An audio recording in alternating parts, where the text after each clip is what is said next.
Aziz kardeşlerim, rahmet ve mağfiret ayı Ramazan'ın bizlere ebedi azaptan kurtuluş fırsatı sunan bu son günlerini taçlandıran Kadir Gecesi'ne kavuşmanın sevinci içerisindeyiz.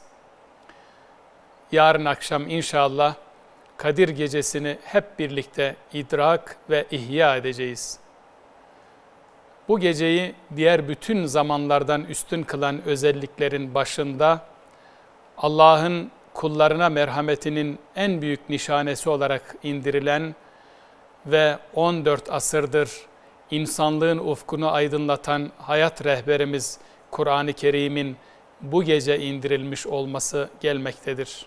Rabbimizin biz onu Kadir Gecesi'nde indirdik ayetiyle beyan ettiği üzere bu gece yeryüzünün sözlerin en güzeli, mümin gönüllerin şifası, insanlık için hidayet rehberi, hakikat ve hikmet kaynağı olarak indirilen son vahiy ile buluştuğu gecedir.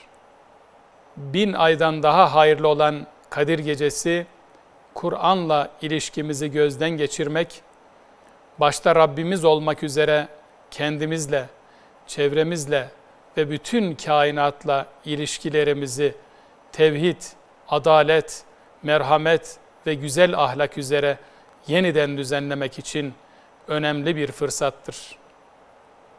Nitekim bundan 14 asır önce Kur'an'ın rehberliği ve onu yaşanan bir hayata dönüştüren sevgili Peygamberimizin örnekliğinde yeni bir hayat inşa eden ilk Müslümanlar, yeryüzü için umut ışığı olmuşlardır. Şunu önemli ifade etmeliyim ki, bugün de iktisadi, içtimai ve ahlaki krizlerin kıskacında örselenen insanlığın içinde bulunduğu zorluklardan çıkışı yine ancak Kur'an ve sünnetin kılavuzluğuyla mümkündür. Bu sebeple insana yaratılış gayesini bildiren adalet, merhamet ve güzel ahlak ekseninde onurlu ve iffetli bir hayatın yolunu gösteren Kur'an-ı Kerim'i okumak, anlamak, yaşamak ve onun hikmet yüklü mesajlarını tüm dünyaya anlatmak bizler için en önemli sorumluluk ve en ulvi hedeftir. Şüphesiz İslam'ın evrensel ilkelerini kuşanarak söz konusu hedefe yürüyenler, Allah'ın inayet ve kudretini her daim yanlarında bulacaklardır.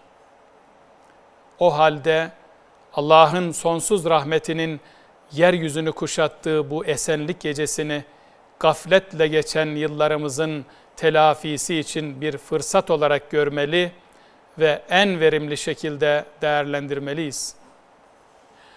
Öncelikle bütün hata ve günahlarımıza tevbe etmeli ve bir daha aynı yanlışlara yaklaşmama azmi ve bilinciyle Allah'tan af dilemeliyiz.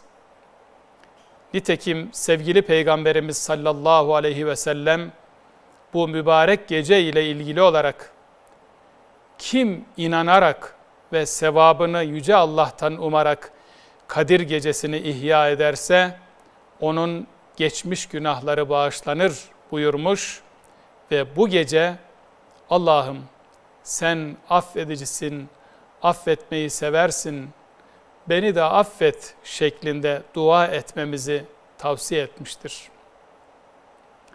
Bu gece içten ve samimi dualarımıza bütün insanlığı dahil ederek kin, haset, nefret, korku, ümitsizlik ve ötekileştirmenin olmadığı, güven, sevgi, saygı, kardeşlik ve dayanışmanın hakim olduğu bir hayatın ve dünyanın inşası için çalışma azmimizi yenilemeliyiz.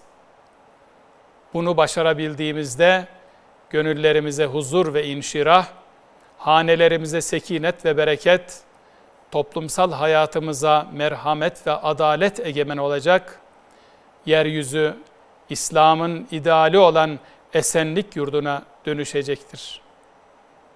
Bu duygu ve düşüncelerle milletimizin ve İslam aleminin Kadir Gecesi'ni tebrik ediyor, Yüce Rabbimizden oruçlarımızı ve tüm ibadetlerimizi kabul buyurmasını, bu gecenin İslam aleminin birlik ve beraberliğine, insanlığın sıhhat, hidayet, barış ve huzuruna vesile olmasını niyaz ediyorum.